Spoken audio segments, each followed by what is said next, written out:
I've never been the one to shy away from topics surrounding death, sex, or occultism. Because to my eyes, these subjects shine like the very embers of truth, just waiting to be recovered from the dark.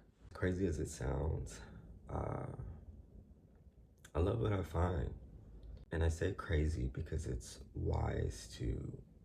always wise to venture into occultism with the reminder to be objective, right?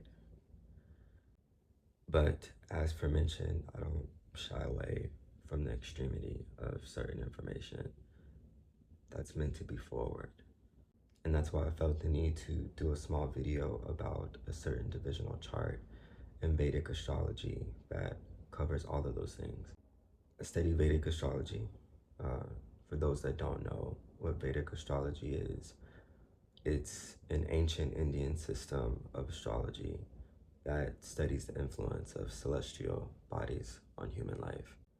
And recently, I've been utilizing it to help others discern their experiences with the metaphysical, you know, or i.e., spiritual gifts, spiritual experiences, which is something that's not traditionally done through this chart, and I'll explain later, like why. In Vedic astrology, there are divisional charts known as Vargas, and it's used to gain deeper insight into various aspects of an individual's life. Each divisional chart represents a different facet of life and is derived from the main natal chart called Rashi, which gives you a generalization of one's path.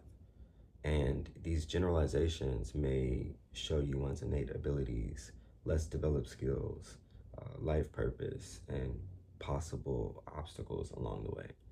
Each divisional chart is, for the most part, I'm going to say representative of each house, and presents what most people would feel is an exhaustive knowledge full of numerous details regarding a native's life. I want to emphasize that I'm not teaching anyone how to read the chart so that they can figure out how they die or any of that bullshit. I'm simply giving you an example on how to determine the extent of your spiritual abilities, how they develop and why they develop, how to transmute your weaknesses into strengths, etc., things of that nature. So with that being said, I found this chart online, which was open to the general public. I'm not gonna disclose any names. This person is, however, a celebrity, and this is just my way of maintaining their privacy, at least on my end.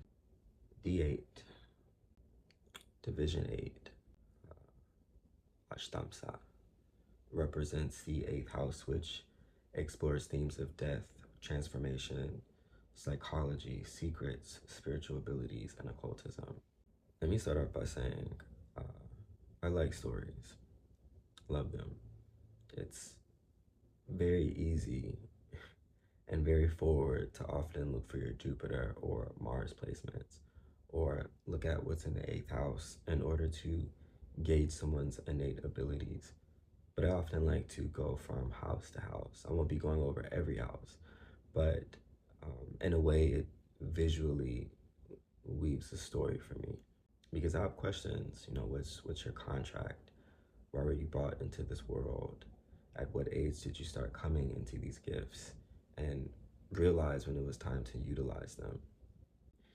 I feel called to start from the 12th house.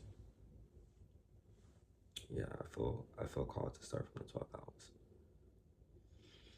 When I see a Pisces rising chart, I visually depict their conception as a star that bursts into multiple detached shells of material so broad, so infectious, that it affects the entire galaxy with mass and energy. Sort of like the zombie star that was discovered back in 2017. If you guys like astronomy. The 12th house rules the subconscious mind.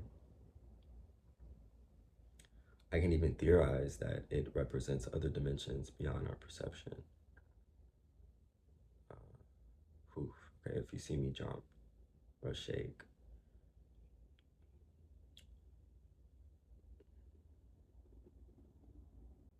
yeah, I can theorize that it represents other dimensions beyond our perception, and including our own perception of higher etheric realms, heaven, hell, everything in between. And to have Aquarius in the 12th house, a sign that's ruled by Rahu and Saturn, it feels evident that this person had been conceived for the physical purpose of relieving their lineage of generational trauma. That could be by changing the way they navigate their belief system, being fluid, more open to the idea of unconventional ways of creating stability, and maybe even rebelling against the status quo. What's comical is that this person is born from a lineage of those who have rebelled. But the further we as a society ventured into evolution, we became submissive to perpetuating our egos for the sake of power.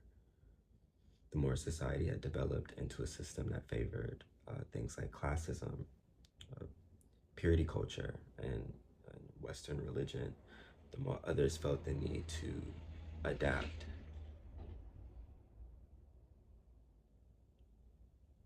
It's so funny. As that car went by, I felt the need to listen Industrial Revolution too. The other end of the spectrum may have also had to do with others indulging the freedom to the point of self-detriment, addiction, and death. So I can imagine the pressure and life for this native. Uh, I'm hearing random anxiety, the guilt they could have towards impure thoughts, whether that be sex, violence, or escapism. This could be a potential setback in their life. This could bring bouts of depression, thoughts of in denial, thoughts of intrusion. But mind you, Pluto represents change.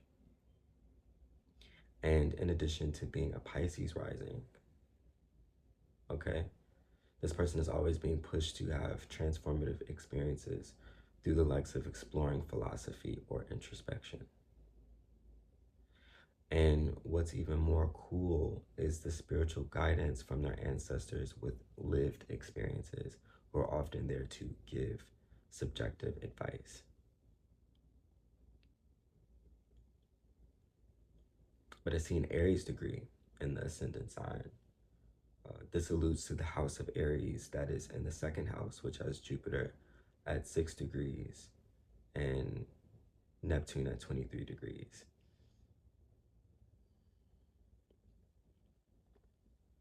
I'm hearing that this person is fully supported by the spiritual entities, but there's some places where they aren't always obligated to make contributions to their life. That's regarding their journey. Like in the house of finances and gains, the training wheels are often taken off. The hand let go, their backs turn. To have Jupiter and Aries at a mercurial degree is the process of learning how to govern yourself. And when you have the sign or the planet of Jupiter in a Martian sign, I see it as sort of like the first of your kind being brought into the world and you having to navigate this world by yourself. Learning the tricks and trades, learning the ins and outs of the environment, learning by trial and error.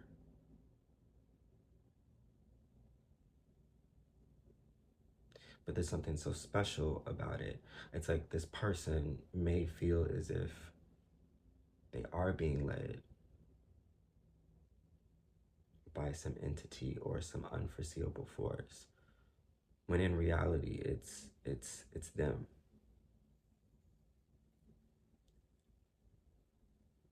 They just trust a gut feeling, when it's there. They know when to go left. They know when to go right. As far as the mercurial degree,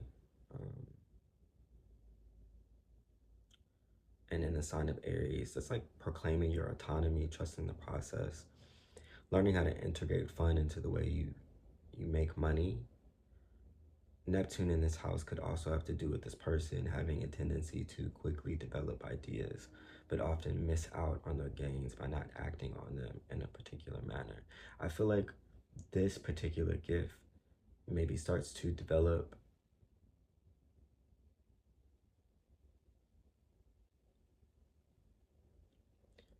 mid-20s, early 20s, mid-20s. So I want to say 23 to maybe 25, 26. But even alluding back to the first house, they're brought into this world fresh, pure, in the energy of gratification. When you're so young, you know what you like. You know what you want to do. You're not second guessing anything. And for a Pisces rising, depending on the circumstances that, they were brought in, or what type of environment they were in, they'll lose sight of that gratification and that sense of intuition, and they grow back into it later on in their 20s as well.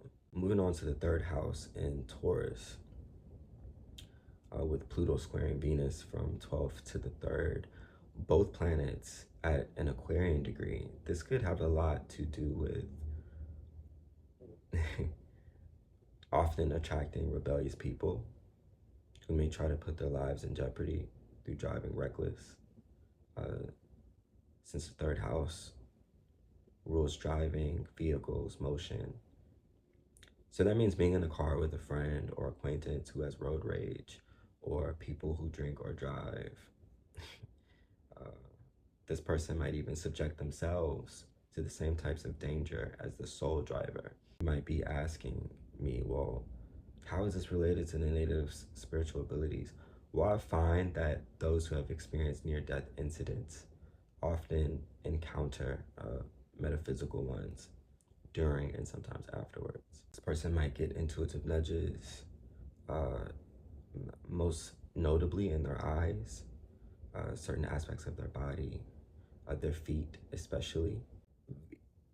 Venus here can be a big indicator for knowledge, especially in a sign that's Venus ruled.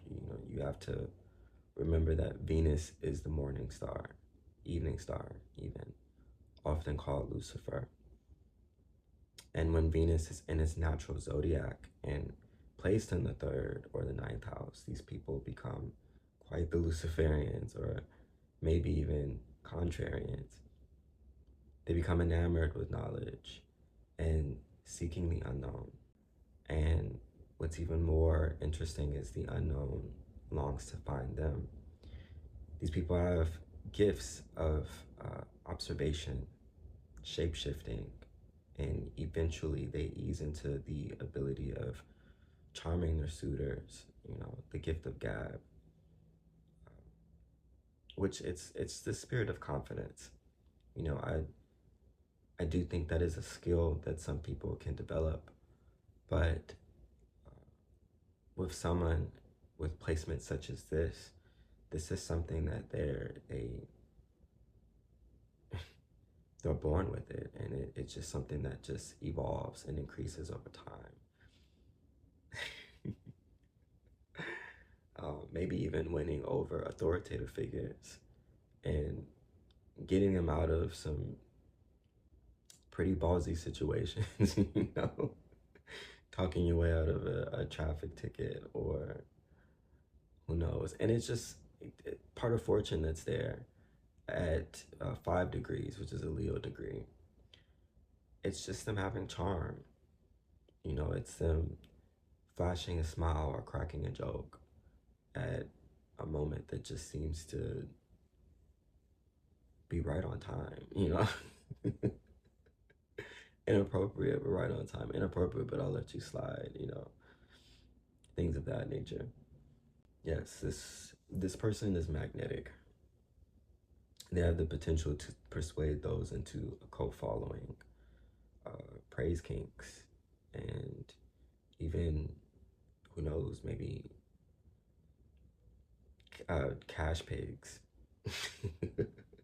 This leads into the ninth house, which speaks more of the sexual magnetism. Venus opposes the sun here, which is at an Aries degree. There's a lot of Aries degrees in here. And the sign of Lilith, which is at a Scorpio degree. So very Martian. This entire house, this person's vitality is driven by their need for power over their autonomy. Okay, not over other people, but their autonomy. They can be very fluid in deconstructing their beliefs just for the sake of maintaining their personal power or reputation. The sun being at third decan brings them this almost sort of intuitive access to energies that are, wow, disguised in DNA coding and hidden in ancestral gene pools. That gets them to access the same level of conviction, resources, and information to help achieve their desires. In regards to how it's done, without a doubt, it's ritualistic. Uniquely ritualistic at that. Scorpios in this house like to experience depth. There are no limitations to seeking answers or mastering a craft. These are people that could even be well versed in sex magic and be disciplined enough to maintain their thoughts through the whole entire session. The sun opposing Venus means that these people are quick to manifest certain opportunities, but don't follow up with rituals to maintain them, which I don't believe is a setback or a downfall. If this person is well versed in philosophy, as I think they are, they acknowledge fleeting moments and accept it as is. They can acknowledge the want for a luxurious life or luxurious things, but know that there's no true testimony to ownership, to people, places, or things. There's no obligation, there's no ties, there's none of it. The 11th house is sort of a testimony, a result of how your belief system materializes. There in the native's chart, you'll see a conjunction of the moon and Mercury in retrograde in the sign of Capricorn, who is physically the oldest in the zodiac signs. You know, this conjunction, it's a testimony to how those lessons, that wisdom, it's never really lost. You know, you have the means, you have the journal, you have the research to go back on in order to become centered again. These placements, they signify a high rank in the spherical realms, and I mean anywhere, wherever the soul chooses to linger or transition towards, they'll more than likely be welcomed with open arms. You know, Capricorns, depending on what placements, because I'm going to be very specific, they are kind of like the druids of the zodiac signs. You know, especially with having Mercury in retrograde as a placement, or even Jupiter especially. It's like getting information from the ethers and making this information digestible to all, because as the oldest, you know, I guess who else is gonna do it, right? They know the presence of different entities. They know their names, they know their history, and any trials and tribulations that these entities may have tried to put this native through has left them in shame or in awe. have no choice but to respect the resilience, the wit, and the rank. The moon is that third decan with Mercury in retrograde. It represents the all-seeing eye, the ability to feel most connected to God than most people. More than likely can feel and maybe even sense the frequencies of entities, life forms that are miles beyond our perception. Those who are born with Mercury in retrograde, depending on where it's placed, like the 3rd house, 8th house, 11th house, 12th house, may have a difficult time facilitating the energy they know they feel. So they venture into unorthodox methodologies that help them perfect the language that nobody has caught along to yet. And here in the 11th house, this native may be a messenger, a guide in between different realms, dimensions, that can relay messages from a deceased relative that may be tied to a close friend or colleague, or step into a room full of people and be able to confidently do the same thing with someone they might not even know. We come back full circle to the 12th house and get an understanding that this native is meant to live both physically and spiritually an interdependent lifestyle.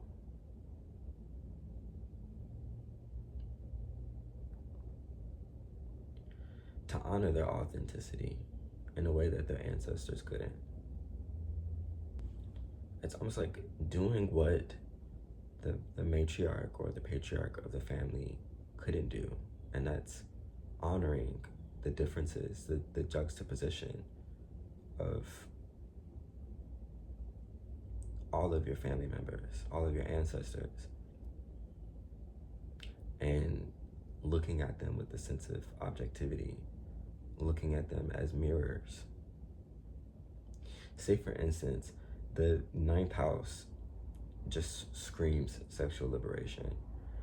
And given how I tie the 9th house to genealogy, heredity, and ancestral lineage, this person may have had ancestors who traumatically subjected themselves to living a pious life, devoted to a religious practice due to lack of guidance around sex education. Some may have overly indulged a lifestyle of leisure with no temperance. So with Lilith being in the 9th house of Scorpio, it just means that the native fully understands that their sexual experiences are pivotal to their transformations and spiritual evolution. They just need to emphasize the importance of boundaries and consider the ethical and philosophical implications of their desires and their actions.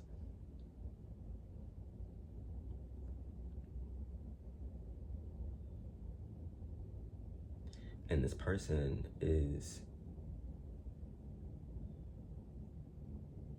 they have the torch. I mean, they are the matriarch. And being put in a position to truly show their lineage of what each one teach one actually means. And yeah, that's my TED Talk for today. I'm gonna go to sleep because I've definitely been up all night pondering this. I don't even feel like I've covered the vast majority of this chart, to be quite honest. Did you see that Grand Cross in there? That's something worth talking about, man. It really is. That may be a part 2, but thank you to anybody who's watching or anybody who's seeking information on how to read their charts. I am available and open for chart readings, chart interpretations. My email is going to be in the description below. Thank you, and hope you guys enjoy your day.